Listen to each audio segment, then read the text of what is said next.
Dan kita boleh bersukacita sebab di dalam hari kenaikan, peringatan hari kenaikan Tuhan ke surga, kita mau belajar kebenaran firman Tuhan yang kiranya boleh semakin meneguhkan iman kita kepada Tuhan. Kita akan bersama-sama belajar dari kebenaran firman Tuhan, yaitu dari Kisah Para Rasul pasal yang pertama, ayat yang ke-6 sampai yang ke-11. Kisah Para Rasul pasal yang pertama ayat 6 dan sampai yang ke-11. Kita akan merenungkan satu tema, jaminan di dalam kenaikan Kristus. Bapak Ibu Saudara boleh membuka Alkitabnya masing-masing dan kita akan membacanya secara silih berganti.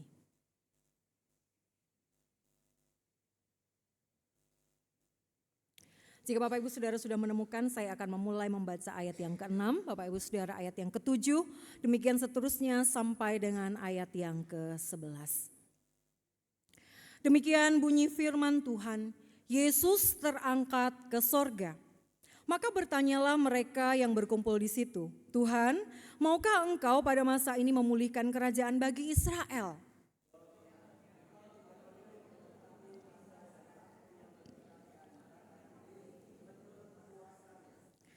Tetapi kamu akan menerima kuasa kalau Roh Kudus turun ke atas kamu, dan kamu akan menjadi saksiku di Yerusalem dan di seluruh Yudea dan Samaria dan sampai ke ujung bumi.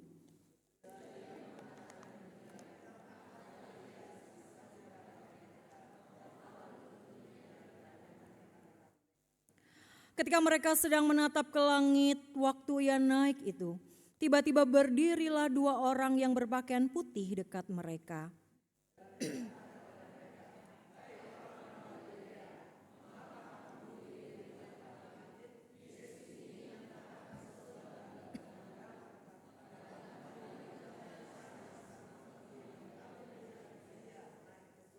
Selamat dan berbahagia setiap kita yang tidak hanya membaca dan merenungkan firman Tuhan, tetapi yang melakukan firman Tuhan dalam hidupnya sehari-hari.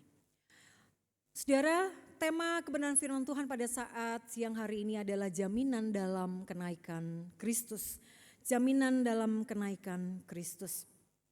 Saudara, salah satu kelelahan yang terbesar dalam kehidupan rohani umat Tuhan adalah ketika umat Tuhan itu terus melayani, terus beribadah, terus hadir dalam persekutuan,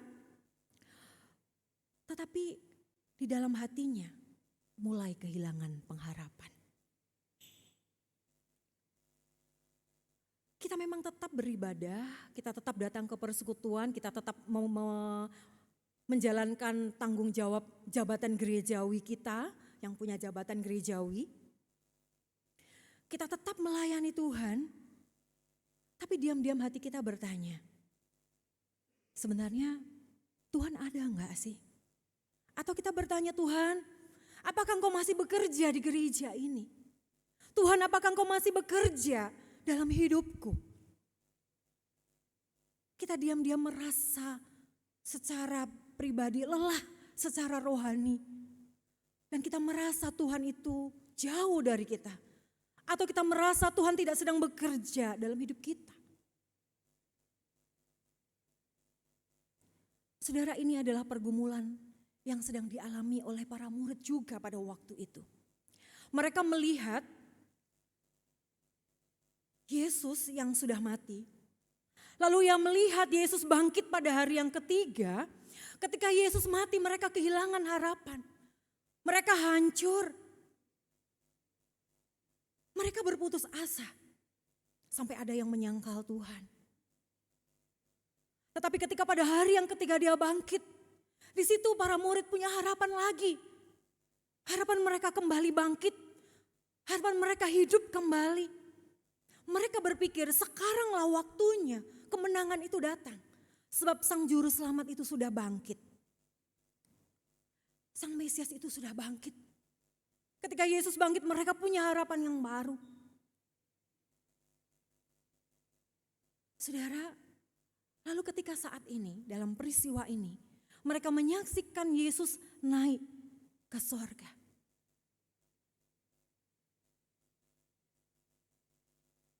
Saudara bisa bayangkan, mereka punya pengharapan yang begitu besar kepada Yesus. Tapi Yesus berada dalam posisi naik ke surga, saudara.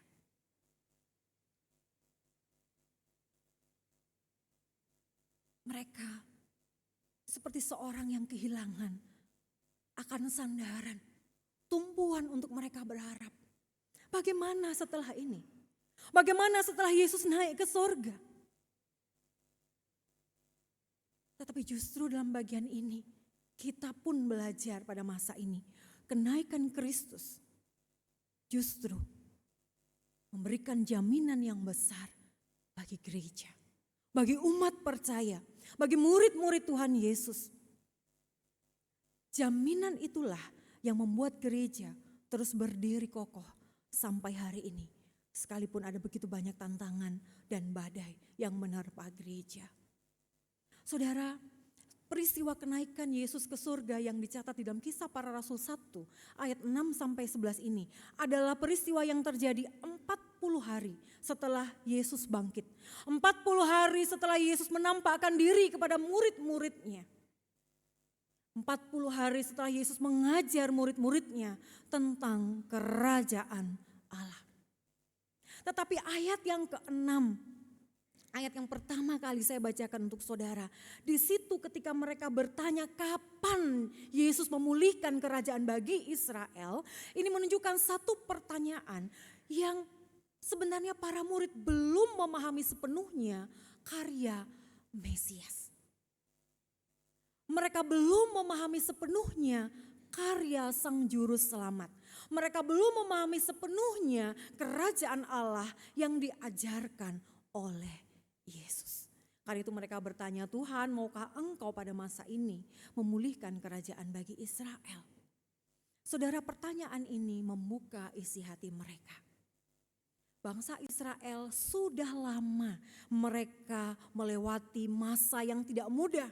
Mereka melewati masa penjajahan Babel, mereka melewati masa penjajahan Persia, mereka melewati masa penjajahan Yunani, dan sekarang mereka sedang dijajah oleh bangsa Romawi. Sebab itulah dalam penderitaan yang begitu panjang yang mereka rasakan, mereka merindukan satu pemulihan kerajaan. Sebagaimana ketika dalam masa jaya, masa keemasan, dalam masa pemerintahan Raja Daud dan Salomo. Satu kerajaan yang kuat, satu kerajaan yang merdeka, satu kerajaan yang berjaya kembali. Itu harapan para murid. Juga harapan orang-orang pada masa itu, saudara. Dan ketika mereka berkata meminta memulihkan kerajaan bagi Israel. Sebenarnya mereka harapkan adalah Romawi bisa dikalahkan. Israel dipulihkan secara politik dan Yesus memerintah sebagai Raja Mesias di tengah-tengah mereka. Tetapi Yesus menjawab mereka. Jawaban yang diberikan oleh Yesus tidak seperti yang mereka harapkan, saudara. Karena Yesus tidak berbicara tentang revolusi politik yang besar-besaran. Yesus tidak berbicara tentang bagaimana ia akan menggulingkan kerajaan Romawi. Sebaliknya di sini Yesus berbicara tentang Roh Kudus, tentang kesaksian.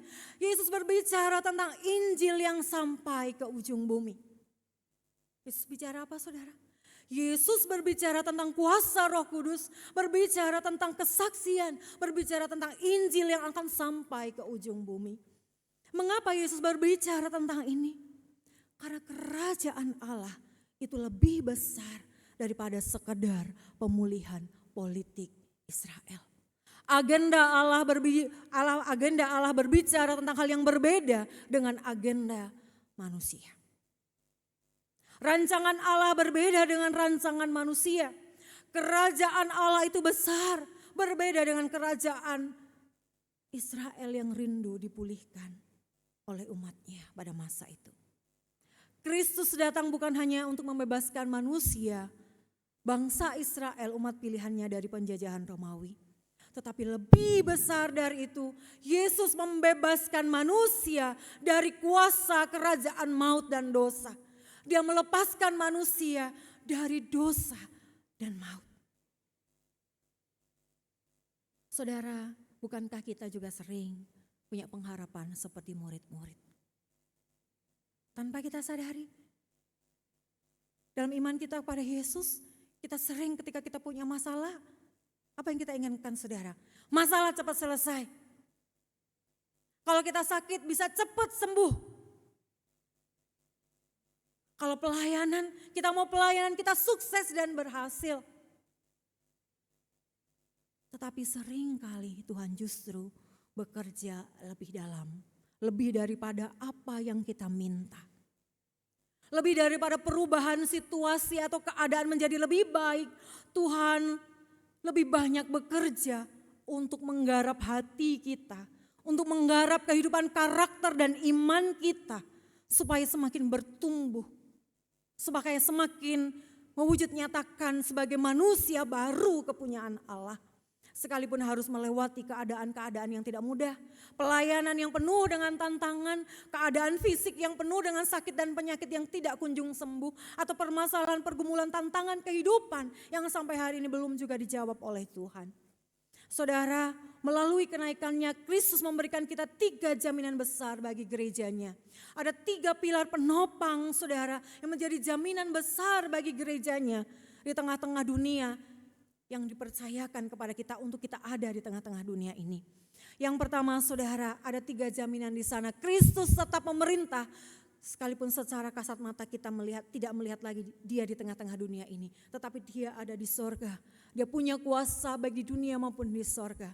Dan yang kedua, tiang penopang atau pilar gerejanya adalah Roh Kudus yang selalu menyertai gerejanya. Dan yang ketiga, bagaimana janji bahwa Kristus itu yang naik ke sorga akan datang kembali. Ini yang menjadi penopang kekuatan gereja terus berdiri kokoh di tengah-tengah dunia ini, di tengah zaman ini. Bagaimana Kristus tetap memerintah dan berkuasa dan berotoritas atas kehidupan manusia. Dan bagaimana Roh Kudus terus bekerja dan menyertai. Dan jaminan pengharapan akan kedatangannya yang kedua. Kita akan melihat jaminan yang pertama dari kenaikan Kristus ke sorga. Kenaikan Kristus menjamin bahwa Kristus tetap memerintah. Saudara, ketika di dalam ayat yang ke-9 dikatakan terangkatlah ia disaksikan oleh mereka. Kenaikan Kristus bukan sekedar dia berpindah tempat dari bumi menuju ke sorga. Ya saudara ya, kenaikan Kristus bukan hanya berbicara dia berpindah tempat dari dunia ke sorga. Tetapi dalam teologi Alkitab, kenaikan adalah pemuliaan. Kenaikan adalah penobatan Kristus sebagai Raja. Kenaikan adalah pemuliaan dan penobatan Kristus sebagai Raja. Ia menggenapi apa yang dituliskan di dalam kitab Daniel 7. Di mana anak manusia menerima kuasa dan kerajaan kekal Allah. Ia yang naik ke sorga menerima kuasa dan kerajaan kekal dari Allah. Artinya Kristus yang pernah disalibkan sekarang ini dia bertahta dalam kerajaan sorga yang mulia. Dunia menghina dia, dunia mencela dia, dunia merendahkan dia. Bahkan manusia yang diciptakannya menolak dia. Tetapi sorga memahkotai dia sebagai raja di atas segala raja. Sebagai raja atas segala sesuatu. Saudara, dia ketika dia naik ke sorga ada awan yang menutupi. Itu bukan hanya sekedar berbicara tentang cuaca. Dalam Alkitab awan seringkali melambangkan hadirat dan kemuliaan Allah. Artinya ketika dia naik ke sorga, ia masuk ke dalam hadirat dan kemuliaan kekal Allah. Dialah Raja kita, dialah Allah kita. Dia sedang berada dalam tahta kemuliaannya. Apa makna teologisnya buat kita saudara? Murid-murid berpikir kalau Yesus pergi, enough. Semuanya selesai. Gak ada harapan lagi. Bagaimana? Yesus yang biasanya bersama-sama dengan mereka. Yesus yang biasanya mereka lihat penuh dengan mukjizat, penuh dengan kuasa. Selalu menolong mereka, membimbing mereka, memberikan mereka hikmat dan pengajaran. Bagaimana ketika dia harus naik ke sorga? Selesailah sudah. Mungkin itu yang dipikirkan oleh para murid. Tapi sebenarnya saudara justru sebaliknya. Kenaikan Kristus adalah tanda bahwa Yesus sekarang memerintah atas sepanjang sejarah manusia. Memerintah atas sepanjang sejarah gereja, sepanjang hidup umat manusia, terutama umatnya. Kristus tidak kehilangan kendali atas dunia ini. Tidak ada satu bagian pun hidup kita, hidup saya dan saudara yang berada di luar dari kendali Kristus. Tidak ada seorang pun dari kita yang hidupnya itu di luar dari pemerintahan Kristus. Semua ada dalam kuasa, semua ada dalam kendali, semua ada dalam pemerintahan Kristus. Tak terkecuali saudara, baik yang di atas mimbar maupun yang tidak di atas mimbar. Semuanya ada dalam kendali Kristus.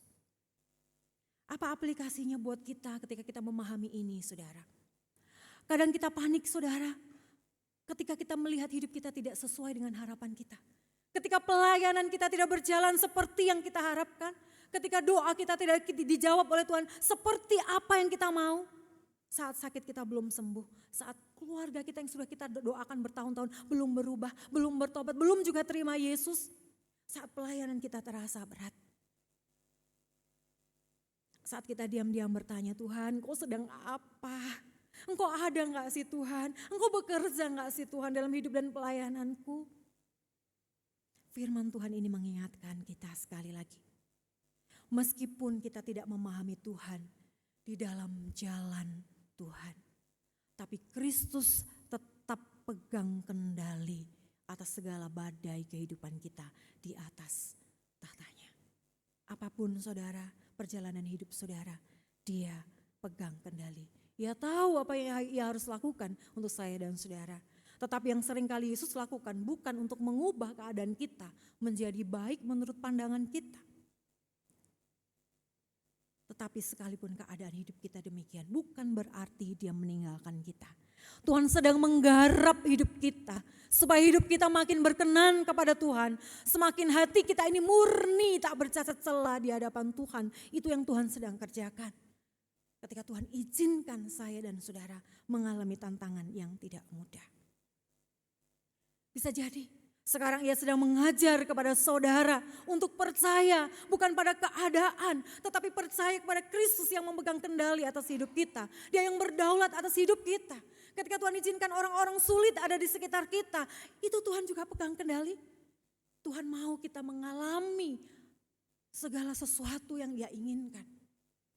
Saudara, saya pernah memberikan kesaksian dalam khotbah di Komisi Wanita. Ada seorang ibu yang ia diubahkan oleh Tuhan. Diubahkan apa saudara?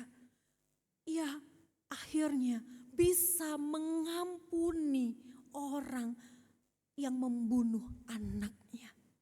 Bagaimana Roh Kudus bekerja membimbing dia. Dia dipertemukan dengan orang yang membunuh anaknya ada di depan matanya.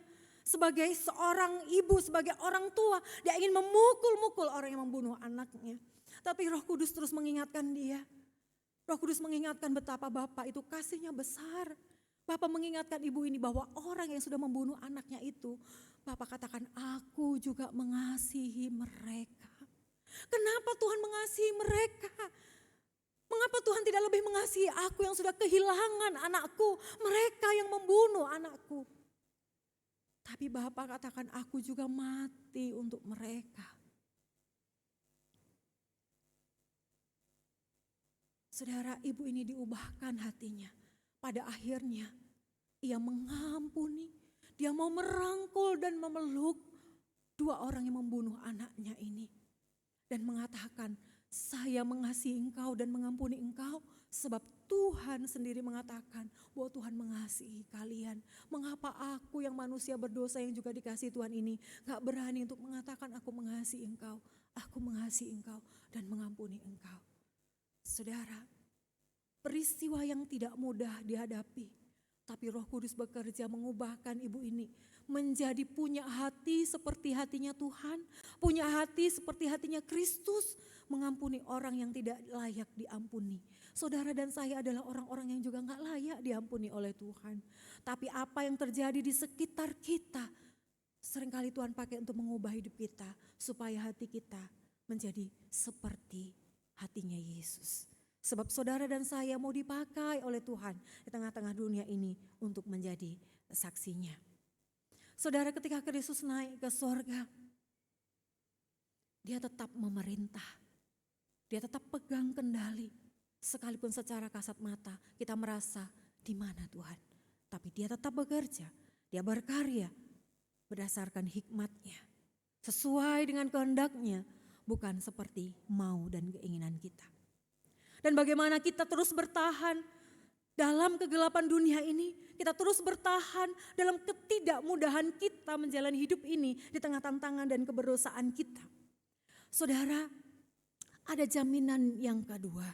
Kenaikan Kristus menjamin bahwa Roh Kudus menyertai gerejanya. Roh Kudus menyertai gerejanya. Ini adalah jaminan yang kedua, saudara. Ayat yang ke-8 dikatakan demikian, kamu akan menerima kuasa kalau Roh Kudus turun ke atas kamu.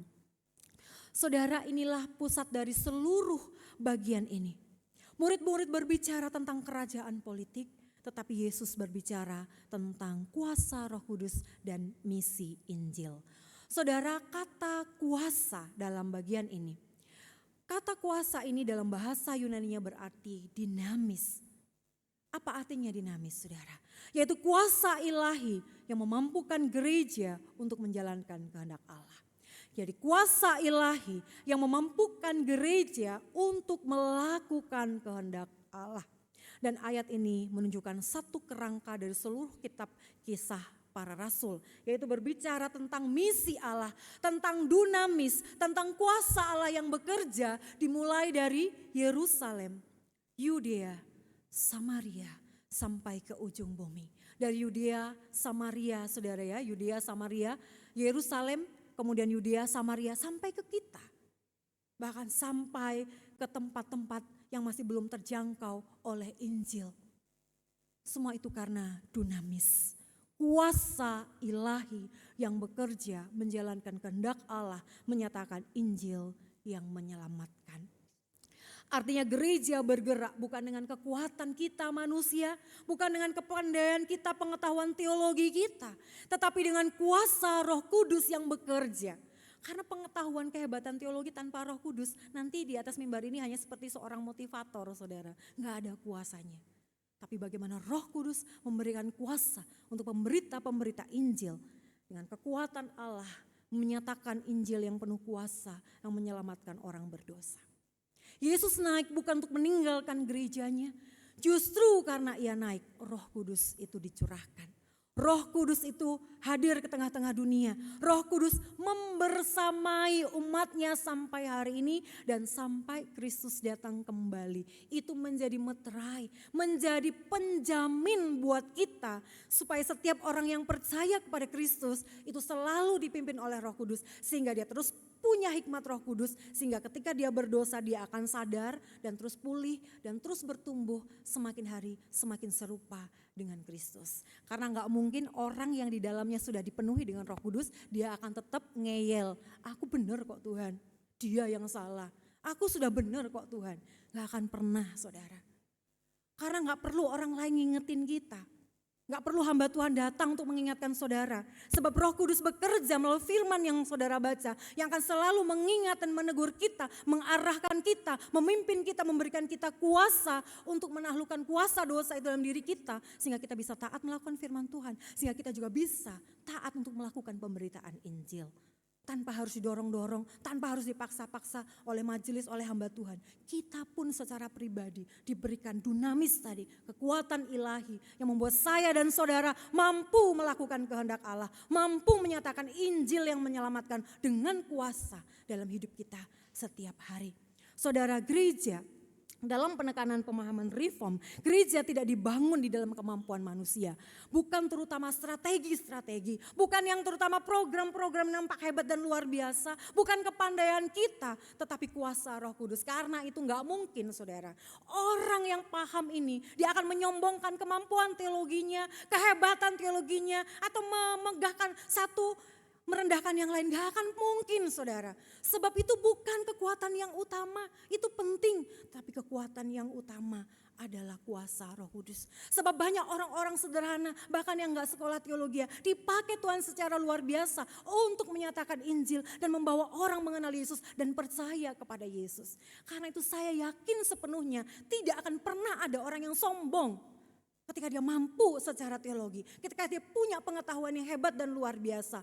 Tapi dia akan menjadi orang yang semakin hari semakin sungguh-sungguh memberitakan Injil Kerajaan Allah. Dia akan semakin sungguh-sungguh merangkul setiap rekan-rekan sekerjanya, rekan-rekan sepelayanannya menjadi rekan, partner yang akan saling menopang, saling menguatkan.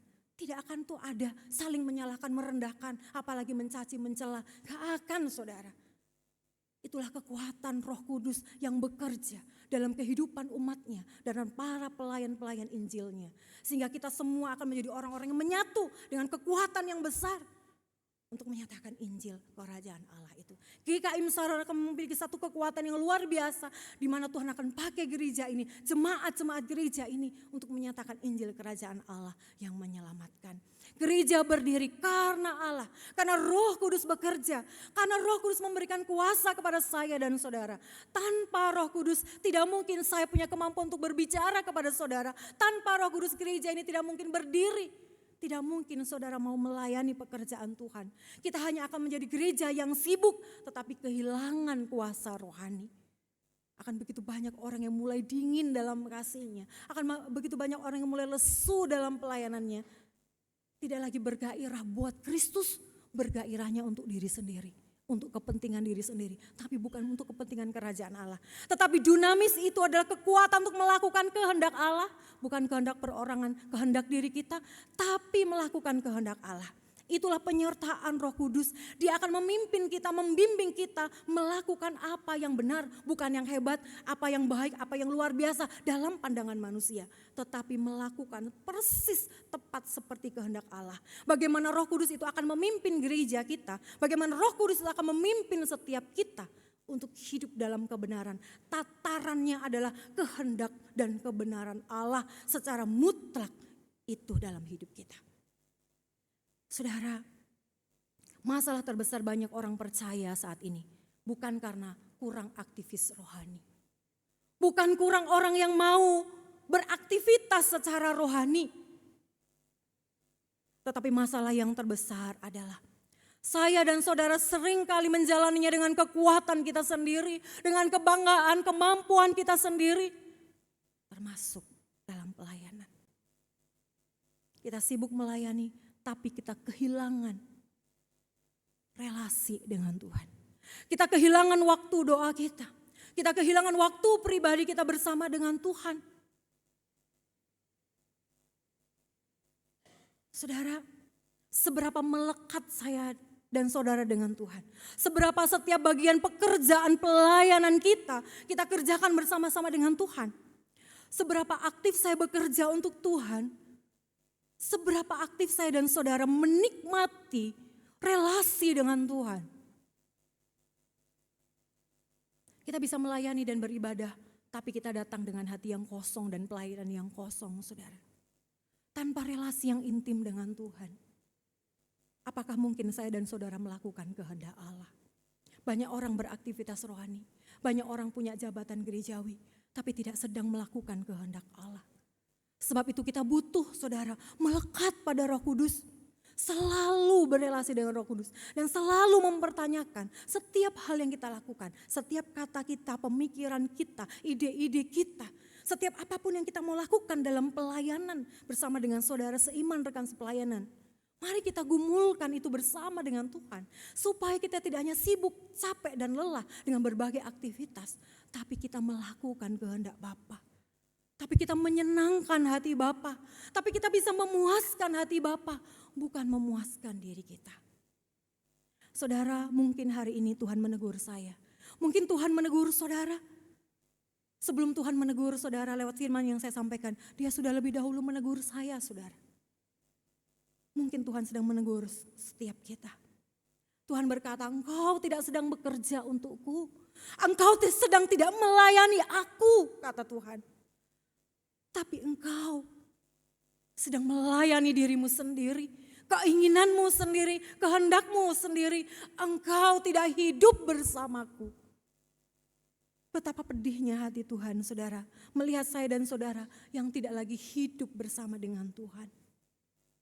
Mari kita catat, saudara, gereja dibangun bukan dengan orang-orang yang hebat, bukan dengan keberadaan orang-orang paling hebat, tetapi oleh orang-orang yang sungguh bergantung kepada Roh Kudus.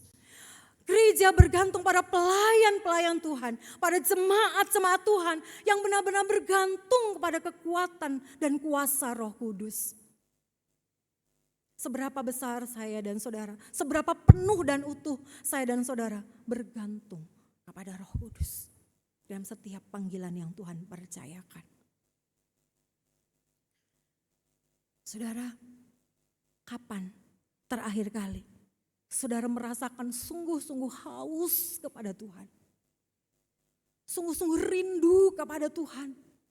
Sungguh rindu menikmati waktu bersama dengan Tuhan. Sebenarnya pertanyaan saya bukan kapan terakhir ya saudara ya. Tapi seringkali kita punya waktu terakhir sebab hari-hari ke depan kita gak lagi punya rasa haus dan rindu untuk dekat dengan Tuhan. Untuk menikmati waktu bersama dengan Tuhan. Kita mungkin ingat kisah Maria dan Marta. Tuhan memilih apa yang Maria lakukan.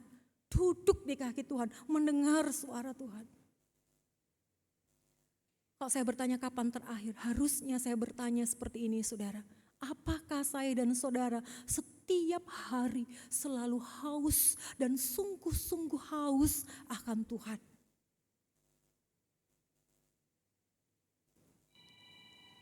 Saudara, bukan hanya sibuk melayani, tetapi sungguh hidup dekat dengan Tuhan.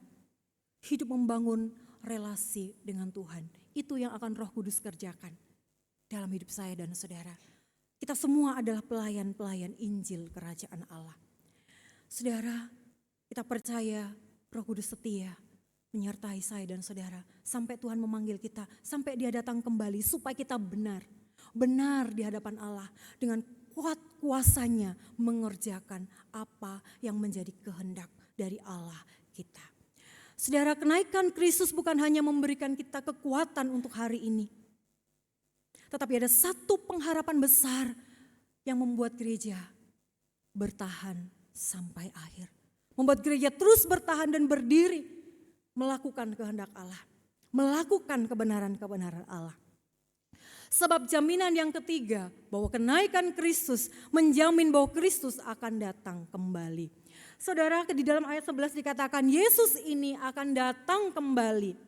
Malaikat yang datang pada waktu itu kepada para murid berkata, Yesus ini, Yesus yang naik ke sorga, Dia akan datang dengan cara yang sama juga seperti ketika Dia naik ke sorga. Saudara, ini bukan sekedar simbol, bukan sekedar sebagai penghiburan psikologis untuk para murid ya. Tetapi ini adalah janji, jaminan Allah yang pasti. Akan digenapi dan itu pasti. Ia memang tidak menyatakan kapan waktunya, tapi Yesus mengatakan kepada murid-muridnya dan dalam bagian ini bahwa Ia pasti akan datang kembali. Bagi gereja mula-mula ini menjadi sumber pengharapan besar. Karena mereka pada waktu itu hidup di dalam tekanan, mereka hidup di dalam penolakan, dan mereka hidup dalam penganiayaan. Sehingga kedatangan Kristus kembali itu menjadi pengharapan mereka, sumber sukacita mereka, sumber kekuatan bagi mereka ketika mereka harus melewati tantangan iman sebagai gereja mula-mula.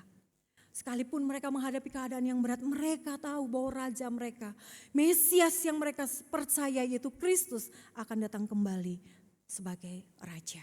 Apa makna teologisnya bagi kita? Saudara, dengan demikian kita tahu bahwa sejarah dunia ini tidak berjalan tanpa arah. Sejarah gereja ini berjalan dengan arah yang pasti. Sejarah dunia ini, sejarah gereja bergerak menuju arah yaitu kedatangan Mesias yang kedua. Bergerak pada kedatangan Sang Raja yang mulia itu untuk yang kedua kalinya. Karena itu saudara, penderitaan yang kita alami itu bukanlah akhir segala-galanya. Mungkin Tuhan izinkan sampai Tuhan memanggil kita, kita masih penuh penderitaan. Kita masih sakit dan sakit itu belum disembuhkan oleh Tuhan. Kita masih mengalami begitu banyak masalah dan tantangan dalam kehidupan kita. Tetapi percayalah, kesetiaan kita dalam segala tantangan dan penderitaan itu tidak sia-sia. Sebab Ia yang akan datang akan menyatakan keadilannya, kasihnya, kemuliaannya bagi setiap kita. Saudara, mungkin hari ini kita sedang berada dalam kondisi lelah mempertahankan iman. Lelah untuk hidup benar di tengah dunia yang bengkok. Di tengah orang-orang di sekitar kita yang melakukan dosa dan kesalahan. Kita lelah untuk berbeda dengan mereka. Mungkin kita lelah melayani karena tidak ada orang yang menghargai kita. Banyakkan orang yang mencela dan menyalahkan kita. Mungkin kita lelah mendoakan keluarga kita yang belum berubah. Kadang kita mulai berpikir, apa gunanya setia sama Kristus? Wong hidupnya juga susah, wong hidupnya juga sengsara. Tetapi saudara, firman Tuhan berkata kepada setiap kita, bahwa kesetiaan kita tidak akan pernah sia-sia. Di hadapan Tuhan Sang Raja yang akan datang kembali itu saudara. Di hari itu tidak ada satu air mata pun yang menetes karena penderitaan, karena iman kita yang akan dilupakan oleh Tuhan. Setiap tetes air mata karena penderitaan iman kita itu dilihat, dicatat dan diperhitungkan oleh Tuhan. Amin saudara. Saudara, lihatlah keindahan Injil. Kristus tidak hanya mati dan bangkit bagi gerejanya, tetapi Dia sudah datang kepada setiap kita dan menyatakan melalui firman-Nya bahwa Ia sedang ada dalam kerajaan sorga. Ia sedang naik ke dalam kerajaan-Nya yang mulia dan Ia sedang memerintah gerejanya dari dalam kerajaan-Nya. Dan Ia sudah mencurahkan roh-Nya bagi gerejanya, yaitu saya dan saudara.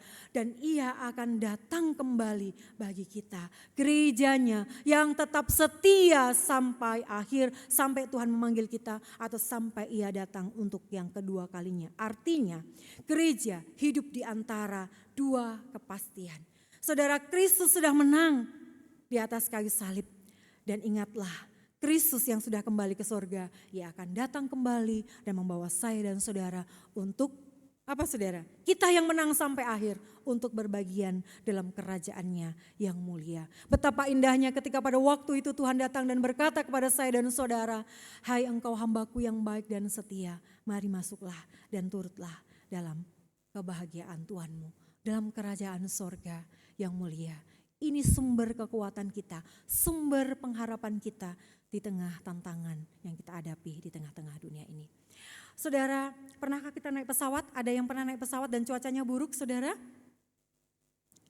Ya, mungkin saudara pernah ya naik pesawat gitu ya. Saya juga pernah naik pesawat dan cuacanya buruk, dan kalau di atas awan tuh kan seperti sesuatu yang keras gitu ya. Kayak kita sedang melewati batu yang keras gitu saudara ya. Pada waktu pesawat ini sedang menghadapi cuaca yang buruk, pesawat biasanya bergoncang gitu ya saudara ya. Mungkin saudara yang udah pernah naik pesawat pasti mengalami. Dan pada waktu itu tentu kita takut. Ada seorang yang pernah sharing kepada saya, pada waktu itu semua orang merasa ketakutan pada waktu pesawatku dikatakan sedang mengalami cuaca buruk, berhadapan dengan cuaca buruk. Semua orang sedang berdoa sesuai dengan keyakinan agamanya masing-masing. Lalu saya tanya, "Loh, kamu sendiri gimana?" Ya aku ya udah pasrah, percaya aja sama Tuhan gitu ya. Apapun yang terjadi gitu ya saudara ya. Kenapa kita takut pada waktu pesawat itu bergoncang saudara? Karena kita gak tahu bagaimana jalan dari pesawat itu, di depan itu ada apa kita gak tahu saudara. Sehingga kita bisa merasa takut dan khawatir. Tetapi sang pilot, dia akan memberikan arahan supaya para penumpang itu menjadi tenang. Kenapa? Karena sang pilot ini adalah orang yang tahu jalan arah dari pesawat yang ia kendalikan. Jalan yang tidak dilihat oleh para penumpang, namun pilot melihat arah dan jalannya. Saudara, ini adalah satu penggambaran. Seringkali hidup ini penuh dengan goncangan dan tantangan yang membuat kita takut dan khawatir. Karena kita tidak tahu arah.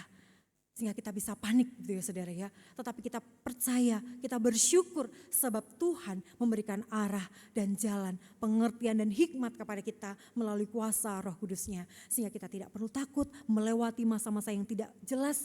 Masa-masa mungkin masa depan yang tidak jelas dalam di hadapan kita, seperti apa yang akan terjadi ke depan. Bahkan kegelisahan kita lewat doa-doa yang kita masih mungkin belum dijawab oleh Tuhan. Kita tahu dengan pasti, kita punya pilot yang benar-benar tahu arah hidup kita ke depan, kemana kita akan dibawa. Sebab itu kita punya iman yang teguh, mempercayakan seluruh hidup kita untuk dipimpin oleh Dia, di mana Ia memimpin kita lewat firman dan Roh Kudus-Nya. Kenaikan Kristus mengingatkan kita ada raja yang tetap memegang kendali atas perjalanan hidup kita dan tangannya tidak akan pernah kehilangan arah. Mungkin pilot pesawat bisa kehilangan arah dan pesawatnya jatuh. Tetapi Allah yang mengendalikan hidup kita, dia tidak akan pernah kehilangan arah. Dia selalu menopang kita, mengarahkan hidup kita untuk menjadi pribadi sesuai dengan kehendak-Nya. Saudara, mungkin hari ini kita tidak memahami jalan Tuhan. Mungkin kita juga lelah, mungkin kita juga kecewa. Mungkin kita juga takut menghadapi masa depan hidup kita, masa depan pelayanan kita. Tetapi pandanglah kepada Kristus yang telah naik ke sorga. Kenaikannya bukan tanda bahwa gereja ditinggalkan, tetapi kenaikannya memberikan jaminan kepada kita. Justru ketika ia naik ke sorga, Kristus ia sedang memerintah kita. Pemerintahannya tetap tidak tergoncangkan, tidak terkalahkan, melebihi segala pemerintahan yang ada di dunia ini. Dia tetap memegang kendali dan Roh Kudus-Nya tetap bekerja di tengah-tengah dunia ini. Dan ia pasti akan datang kembali untuk yang kedua, menjadi Raja dan Hakim yang percaya akan hidup memerintah bersama-sama dengan Dia. Tetapi yang tidak percaya dan tidak setia, dia akan masuk dalam penghakiman dan penghukuman Allah. Karena itu saudara, gereja Tuhan tidak hidup dalam ketakutan, melainkan di dalam pengharapan. Demikian juga saya dan saudara tidak hidup dalam ketakutan, tapi dalam pengharapan. Amin saudara. Kiranya jaminan kepastian ini menjadi penuntun langkah hidup saya dan saudara. Supaya kita tidak lagi hidup untuk diri kita sendiri. Tetapi kekuatan dinamis yang Allah berikan, kekuatan ilahi itu menjadi semangat buat kita. Menjadi kekuatan bagi kita untuk melakukan kehendak Allah. Menyatakan Injil Kerajaan Allah yang menyelamatkan orang berdosa. Inilah tugas panggilan yang Tuhan percayakan dengan 3 jaminan yang sudah diberikan kepada kita lewat kenaikannya. Amin. Kiranya Tuhan menolong kita. Mari kita berdoa.